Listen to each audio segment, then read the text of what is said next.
नमस्कार, मेरे YouTube channel में आपका स्वागत है। मैं हूं बलबीर सिंह सरिता राजपूत। आज धनतेरस है और इसलिए धनतेरस पर आप सभी देशवासियों को मेरी तरफ से हार्दिक बधाई। काफ़ी दिन से एक मुद्दा कानून व्यवस्था पर चल रहा है। साबरमती सम्मान आश्रम में एक प्रोग्राम में कानून मंत्री किरण रिजिजू जी ने एक बहुत बड़ा रहस्य उद्घाटन किया कि देश की कानून व्यवस्था के अंदर जो जजों की नियुक्ति जिस प्रकार से होती है, उस नियुक्ति पर सवाल उठाते हुए किरण रिजिजू जी ने कहा कि इस कानून व्यवस्था के अंदर जो ये कॉलेजियम जो सिस्टम है, इसको बदलने की बहुत ज़रूरत है। क्योंकि जब 2014 में मोदी सरकार आई तभी से इस पर काम करने की एक रणनीति बनाई गई थी कि देश के अंदर जो कानून व्यवस्था है उसके अंदर जो कॉलेजियम सिस्टम है, उस सिस्टम को बदलने की सख्त ज़रूरत है। और इस पर मोदी सरकार ने काफ़ी बार कोशिश भी की इस कॉलेजियम सिस्टम को बदलने की, मगर अभी तक कामयाब नहीं हो सकी। क्योंकि सुप्रीम कोर्ट के कुछ फैसले इसे ऐसे आते हैं सुप्रीम कोर्ट के मुख्य न्यायाधीश की तरफ से। जलीकट्टी के केस में देखा गया, अयोध्या राम जन्मभूमि के केस पर देखा गया कि देश आज़ाद होने से पहले से राम जन्मभूमि और बाबरी मस्जिद का जो केस चल रहा था, और देश आज़ाद होने के 70 साल बाद भी वो केस चलता रहा और उस पर कोई भी उचित न्याय नहीं मिला। सनातन धर्म के मानने वाले लोगों को राम मंदिर पर कोई भी फैसला नहीं हो सका। ये सब इस सिस्टम की खराबी गड़बड़ी की वजह से है। बहुत सारे लोग ऐसे हैं जो पुलिस महकमे के अंदर घुसे हुए, बहुत सारे लोग हैं जो कानून व्यवस्था के अंदर, जुडिशरी में इस प्रकार के लोग घुसे हुए हैं। सुप्रीम कोर्ट जलीकुट्टी पर फैसला सुना देती है। जलीकुट्टी पे क्या करना चाहिए, क्या नहीं करना चाहिए, दही हांडी कितने ऊंचाई पर होनी चाहिए, नहीं होनी चाहिए, उस सब पर फैसला सुनाने के लिए, उन सब की अपील सुनने के लिए माननीय सुप्रीम कोर्ट के पास तो टाइम है, मगर जहाँ उचित फैसला जहाँ देने की बारी आती है, वहाँ सुप्रीम कोर्ट के पास टाइम नहीं होता है। कोई भी एक मामूली सा एडवोकेट भी अगर किसी जज के करीब है, सुप्रीम कोर्ट के जज के करीब है, मुख्य न्यायाधीश के करीब है, तो कोई भी एक नॉर्मल सा एक वकील भी, एडवोकेट भी हाई कोर्ट का जज भी बन सकता है। सुप्रीम कोर्ट का न्यायाधीश और सरकारों की मिली भगत से किसी को भी वो मनोनीत कर सकते हैं, किसी को भी न्यायाधीश मनोनीत कर सकते हैं। हम और आप अगर किसी कोई नौकरी भी मांगने जाते हैं तो पहले फॉर्म भरा जाता है, फिर टेस्ट होता है, फिर इंटरव्यू होता है, फिर हमें नौकरी मिलती जा करके। इसी प्रकार से जज बनने के लिए भी एक टफ टेस्ट होता है, जैसे आईएएस की तरह से होता है। लेकिन कोई भी टेस्ट न होकर के सिर्फ नियुक्ति के आधार पर सुप्रीम कोर्ट के जज, सुप्रीम कोर्ट के मुख्य न्यायाधीश ही उनको नियुक्त कर देते हैं और वो किसी भी हाई कोर्ट या निचली अदालतों का जज बन जाता है। 1993 से पहले तक, 1993 तक सुप्रीम कोर्ट में या किसी भी कोई भी अगर किसी को भी जज नियुक्त किया जाता तो सरकार मुख्य न्यायाधीश से सलाह लेती थी और उसके बाद में उसको सरकार ही उसको जज को नियुक्त करती थी। लेकिन 93 के बाद ये सिस्टम सिर्फ न्यायाधीशों की ही मनमानी पर चलने लगा। जो मुख्य न्यायाधीश चाहेगा वही सुप्रीम कोर्ट का या हाई कोर्ट का या किसी भी कोर्ट का जज बन सकता है, चाहे उसको फैसला, कल तक वो वकील था, आज वो हाई कोर्ट का जज बना हुआ है, क्योंकि सुप्रीम कोर्ट के न्यायाधीश और सरकार से मिली भगत से वो एडवोकेट से जज बन गए और वो फैसले सुनाते हैं। घुसपैठ पूरे देश के अंदर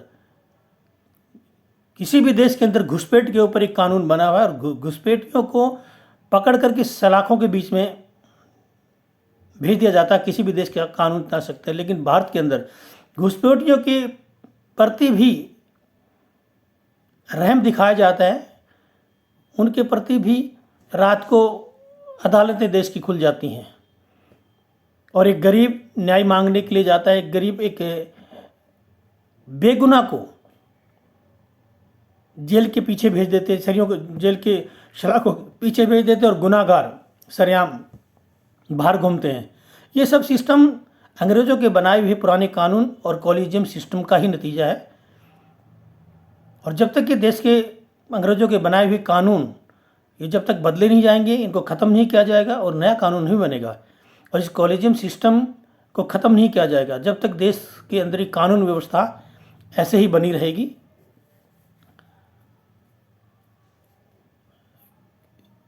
क्योंकि किसी भी जज को नियुक्त करने के लिए जज का एक टफ टेस्ट होता है और उसके बाद में उसकी नियुक्ति पर देश का राष्ट्रपति मोहर लगाता है, तब जाकर वो सुप्रीम कोर्ट का एक जज बनता है।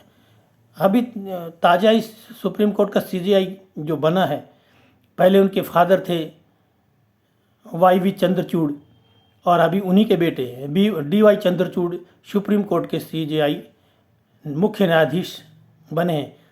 राजनीति में तो सब परिवारवाद की बात करते हैं, मगर जुडिशियरी के अंदर परिवारवाद की बात अगर कोई नहीं करता है, क्योंकि अगर जुडिशरी में अगर कोई परिवारवाद की बात करता है, कोई बगावत करता है या कोई भी विरोध करता है, तो उसके ऊपर झूठा केस लगाकर उसको सलाखों के बीच में भेज दिया जाता है। इसलिए जुडिशरी के बारे में कोई भी इस प्रकार के सवाल नहीं करता है। और मैं भी जुडिशरी के कानून व्यवस्था के खिलाफ नहीं बोल रहा हूँ, जो लेकिन इस सिस्टम के खिलाफ मैं बात बताने जा रहा हूँ कि जो सिस्टम है जो हमारा कानून व्यवस्था का, ये बहुत गलत है और ये अंग्रेज़ों के बनाए हुए पुराने कानूनों के तहत ही चला हुआ चलता आ रहा है और अभी भी चल रहा है।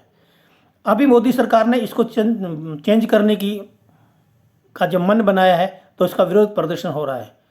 कांग्रेस सरकार जब तक थी, कभी भी किसी की भी हिम्मत थी केंद्र सरकार पर उंगली उठाने की या केंद्र सरकार पर सवाल करने की किसी की हिम्मत नहीं थी।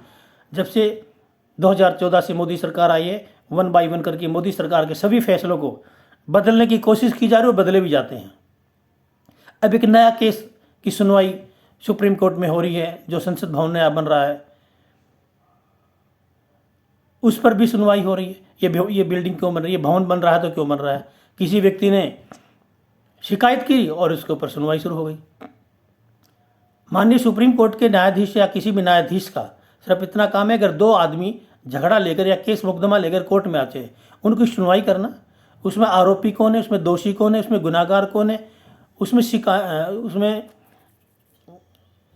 उसी गुनाह का शिकार कौन हुआ है, गलत कौन है, इन सब का फैसला सुना करके, इन सब का संज्ञान लेकर के दोषी को जेल भेजना और दंडित करना, ये सिर्फ 2-4 लाइनों का एक फैसला होता है। लेकिन कई फैसलों में देखा गया है कि फैसला आने के बाद भी बहुत लंबी चौड़ी टिप्पणियाँ जो जज साहबों के द्वारा, सुप्रीम कोर्ट के न्यायाधीशों के द्वारा दी जाती है, एक बहुत शोचनीय विषय है।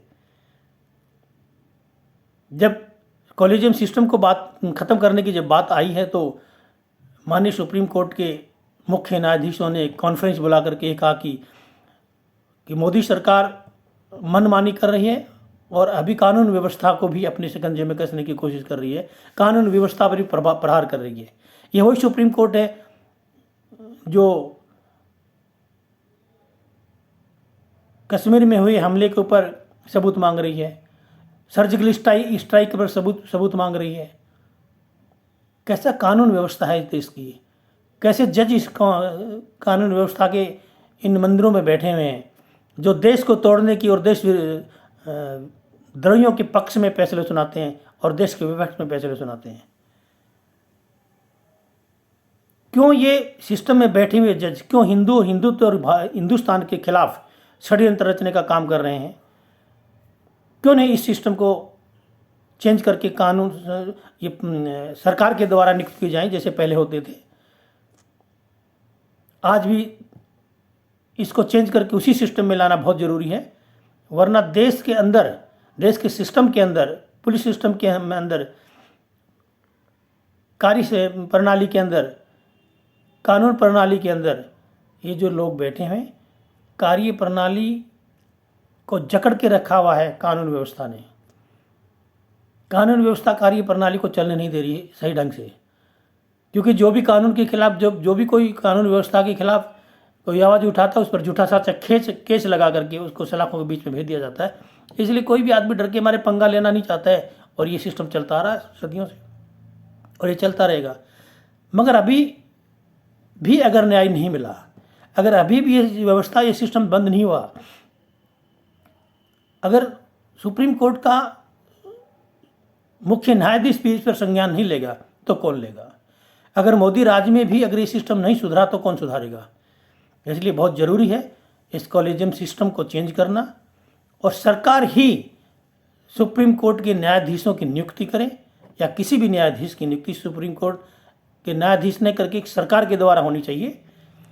और ये भाई भतीजेवाद, चाहे वो राजनीतिक पार्टियां हों, चाहे कार्य प्रणाली हो, चाहे कानून व्यवस्था हो, सभी के अंदर इस चीज़ को समूल नष्ट कर देना ही देश की भलाई और देश के हित में अच्छा रहेगा। एक गरीब आदमी को, एक अमीर आदमी को बचाने के लिए, एक दोषी को बताने के लिए एक निर्दोष को सलाखों के बीच में भेज देते हैं। क्यों? कि उस गरीब के पास सुप्रीम कोर्ट में केस लड़ने के पैसे नहीं, खर्चा नहीं है उसके पास, और अमीर के पास बहुत पैसा है, वो सुप्रीम कोर्ट चला जाता है।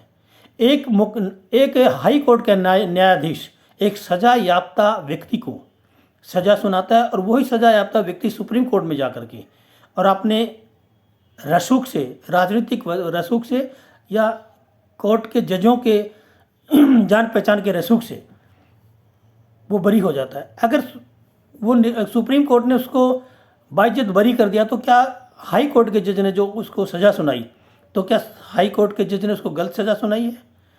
अगर हाई कोर्ट के जज ने अगर किसी अपराधी को गलत सज़ा सुनाई और सुप्रीम कोर्ट उसको बरी कर देता है बाइज्जत, तो क्या सुप्रीम कोर्ट हाई कोर्ट के उस जज को सज़ा देगा जिसने ये गलत फैसला सुनाया, जिसने उसको एक निर्दोष को सज़ा सुनाई? क्या ऐसा कभी होगा? नहीं होगा। और इसलिए ये बहुत ज़रूरी है कि इस कॉलेजियम सिस्टम को चेंज करके, जो देश में जजों की नियुक्तियां होती हैं, ये जज ही जज को नियुक्त करता है, इस सिस्टम को ख़त्म करके ये सिस्टम सिर्फ सरकार के हाथ में होना चाहिए, और केंद्र सरकार ही इन जजों की नियुक्त करे, और राष्ट्रपति उस पर मोहर लगाकर उसको जज नियुक्त किया। यही सिस्टम रहेगा, तभी देश की कानून व्यवस्था सुधरेगी। और जितने भी पुराने देश की, अंग्रेजों के बनाए हुए, जितने भी मेघालय के बनाए हुए पुराने कानून हैं, इन सभी कानूनों को जब तक नहीं बदला जाएगा, जब तक नहीं चेंज किया जाएगा, कि नया इंडियन पिनल कोड नहीं बनेगा, जब तक नया इंडियन पुलिस एक्ट नहीं बनेगा, जब तक नया इंडियन एविडेंस एक्ट नहीं बनेगा, जब तक ये कानून व्यवस्था और ये सिस्टम यूं का यूं बना रहेगा और देश की जड़ें खोखली होती रहेंगी, गरीब को न्याय नहीं मिलेगा, अमीर पैसे के बल पर न्याय ले लेगा, फैसला ले लेगा, बरी हो जाएगा, मगर गरीब कभी भी अपनी न्याय के लिए कभी भी जीत नहीं पाएगा, क्योंकि उसके पास पैसा नहीं है। और जिसके पास पैसा नहीं है वो सही होकर भी गलत साबित होगा, और वो सलाखों के बीच में जाएगा, निर्दोष होते हुए भी वो दोषी बन करके ताउम्र जेल की सरियों में, जेल की चारदीवारी के अंदर कैद बनकर अपना जीवन बिता रहा होगा। और इसलिए ज़रूरी है देश के पुराने कानूनों को तुरंत बदली किया जाए, जो अंग्रेजों के द्वारा बनाया गया उस सिस्टम को बदला जाए, और इस कॉलेजियम सिस्टम को भी बदलकर कानून व्यवस्था को सुनिश्चित करने के लिए सरकार ही जजों की नियुक्ति करे, कि कौन जज होगा हाई कोर्ट का, कौन जज होगा सुप्रीम कोर्ट का, जज ही जज को नियुक्त करे। इस सिस्टम को बंद कर देना चाहिए जितना जल्दी हो सके। और आज मोदी सरकार में भी और मोदी राज में भी अगर ये सिस्टम ठीक नहीं हुआ तो कभी नहीं होने वाला। इसी प्रकार से सीएए के विरोध में दुनिया भर के टिप्पणियां सुप्रीम कोर्ट ने दी। इसी प्रकार की जब नोटबंदी हुई तो इसके पीछे कई सारे कारण गिना गए कि नोटबंदी के कारण क्या क्या है। हजारों कारण गिनाए, हजारों बार गिनाए गए कि नोटबंदी इस वजह से की, उस वजह से की, और प्रतिदिन गिनाए गए सुप्रीम कोर्ट। कुछ मामले तो ऐसे आते हैं कि सुप्रीम कोर्ट टीवी या न्यूज़ में देखती है या मीडिया में, फेसबुक पे देखती है, और इसी पर स्वतः सुप्रीम कोर्ट के जज संज्ञान लेते हैं और उसके ऊपर चला देते और अपने आप फैसला दे देते हैं। इतना खराब सिस्टम हो गया है हमारे देश की कानून व्यवस्था का। अभी कानून व्यवस्था से देश की जनता का विश्वास ही हट गया है। और जब तक ये सिस्टम ठीक नहीं होगा तो जनता कानून व्यवस्था पे विश्वास धीरे धीरे जनता का विश्वास कानून व्यवस्था खत्म होता जा रहा है। और इसलिए ज़रूरी है कि इस कॉलेजियम सिस्टम को बंद करके चेंज करके इनकी नियुक्ति सरकार करे और राष्ट्रपति के द्वारा मोहर लगा के उनको नियुक्त किया जाए। और कोई भी परिवारवाद, चाहे वो राजनीति हो, चाहे कानून व्यवस्था हो या कार्य प्रणाली हो, किसी में भी भाई भतीजेवाद, परिवारवाद नहीं होना चाहिए। अगर देश की उन्नति और देश की तरक्की चाहता है पूरे देश का ये सिस्टम, तो ये देश के अंदर ये जो परिवारवाद है, चाहे वो कानून व्यवस्था के अंदर हो, चाहे राजनीति के अंदर हो, चाहे किसी भी डिपार्टमेंट में हो, जब तक ये ख़त्म नहीं होगा देश जो होना चाहिए, जो जहाँ पहुँचना चाहिए वहाँ नहीं पहुँचेगा। और इसलिए जितना जल्दी हो सके मैं मोदी सरकार से विनती करता हूँ, इस कॉलेजियम सिस्टम को जितना जल्दी हो सके उतना जल्दी चेंज करके इसकी नियुक्तियाँ सरकार के द्वारा डायरेक्ट की जाए। आज के अंक में बस इतना ही। कल फिर मिलेंगे किसी और मुद्दे पर। जब तक शेयर करिए, लाइक करिए, सब्सक्राइब करिए। जय हिंद, जय भारत।